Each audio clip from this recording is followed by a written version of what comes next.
সবাই আমরা একসাথে যশোরে আমরা মিলিত হব।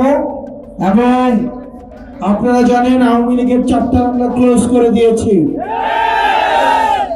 আমরা এই আওয়ামী লীগের বাংলাদেশটাকে যেভাবে দমন করেছে, পীড়ন করেছে, যশোরে নির্যাতন নিপীড়ন চালিয়েছে, আপনারা জানেন।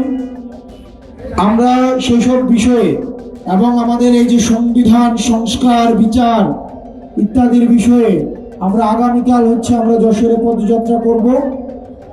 আপনাদের সবাইকে আমরা সেখানে উপস্থিত চাই।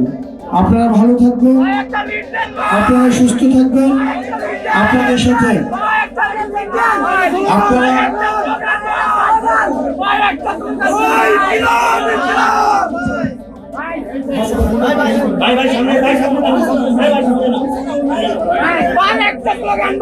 আপনারা বাগারপাড়াবাসী সবাই আমরা একসাথে, আমাদের এই মুহূর্তে কোনো কিছু দরকার আছে, আমাদের বিচার এবং সংস্কারের দরকার আছে। আমরা বলবো এই মুহূর্তে দরকার, আপনারা বলবেন বিচার এবং এই মুহূর্তে দরকার বিচার আর সংস্কার,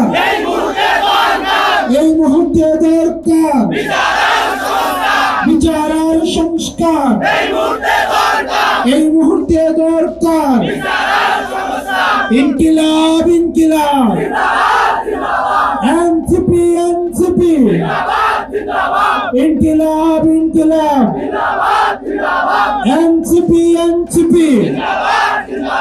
আবার দেখা হবে আগামীকাল যশোরে।